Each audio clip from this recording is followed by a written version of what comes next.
CEN Exam Prep YouTube. Question 1.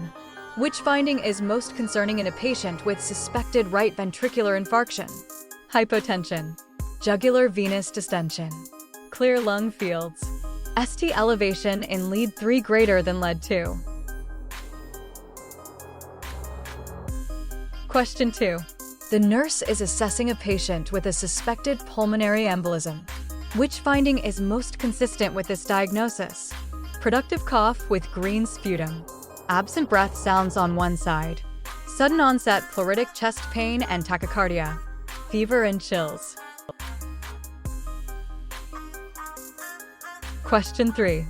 Following blunt chest trauma, a patient has absent breath sounds on the left, tracheal deviation to the right, and hypotension. The nurse suspects massive hemothorax, tension pneumothorax, simple pneumothorax, cardiac tamponade. Question 4. A patient presents with severe hypertension, headache, and altered mental status. The nurse recognizes this as hypertensive urgency, hypertensive emergency, hypertensive encephalopathy, benign essential hypertension, subarachnoid hemorrhage. Question 5.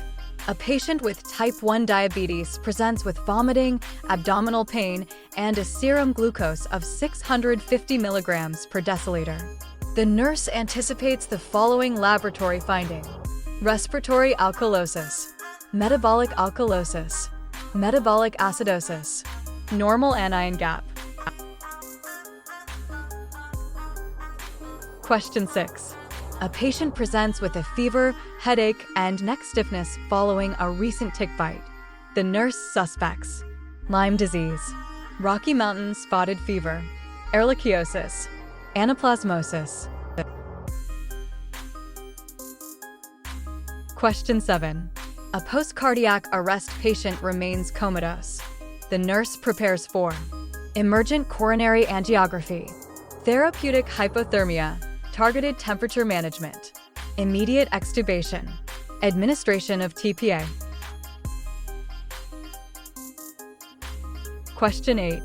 A patient with chest trauma is noted to have paradoxical chest wall movement and shortness of breath. The nurse suspects tension pneumothorax, simple pneumothorax, flail chest, cardiac tamponade. Question 9. A 28-year-old female presents with lower abdominal pain and vaginal bleeding. She is 8 weeks pregnant. The nurse suspects appendicitis, ectopic pregnancy, pelvic inflammatory disease, ovarian cyst rupture. Question 10. A patient with a terminal illness requests a do not resuscitate order.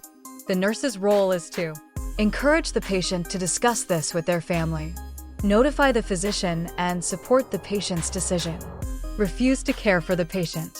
Contact the hospital ethics committee. Question 11. A state senator is being treated in the ED, and a staff member discusses his care with a local reporter. The facility is most likely to face a lawsuit for false imprisonment, defamation, libel, invasion of privacy. Question 12. A patient presents with fever, chills, and a productive cough with rust-colored sputum. The nurse recognizes this as consistent with viral pneumonia, mycoplasma pneumonia, pneumococcal pneumonia, tuberculosis. Question 13. An adult patient with acute asthma exacerbation is not improving after 3 rounds of nebulized albuterol and ipratropium. The nurse anticipates oral corticosteroids, intravenous magnesium sulfate, discharge home, chest physiotherapy. Question 14. A patient with acute psychosis is becoming increasingly agitated and making verbal threats. The nurse's priority is administering antipsychotics, one-to-one observation, placing the patient in a seclusion room, contacting security. Question 15. A patient is placed in 4-point restraints for violent behavior. The nurse's ongoing responsibility includes documenting the behavior requiring restraint, ensuring a physician's order is obtained, providing regular monitoring and release of restraints. All of the above. Question 16. A patient presents with severe, tearing abdominal pain, a pulsatile abdominal mass, and hypotension. The nurse suspects acute pancreatitis, ruptured abdominal aortic aneurysm, bowel obstruction, appendicitis. Question 17. A patient presents with a sudden onset of right-sided weakness, facial droop, and slurred speech. Last known well was 2 hours ago. The nurse anticipates emergent CT scan of the head, administration of aspirin 324 milligrams orally, continuous cardiac monitoring. All of the above. Question 18. A patient presents with a swollen, bruised leg after a blunt injury. The nurse notes tense compartments, severe pain on passive stretch, and paresthesia. The nurse suspects deep vein thrombosis, compartment syndrome, cellulitis, rhabdomyolysis.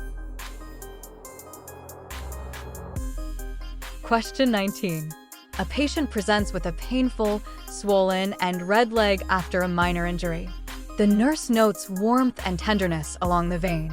This is most consistent with deep vein thrombosis, superficial thrombophlebitis, cellulitis, muscle strain. Question 20. A patient with a history of seizure disorder is actively seizing for 5 minutes. The nurse's priority is to place a tongue blade in the mouth, restrain the patient, administer 4 lorazepam. Start in 4.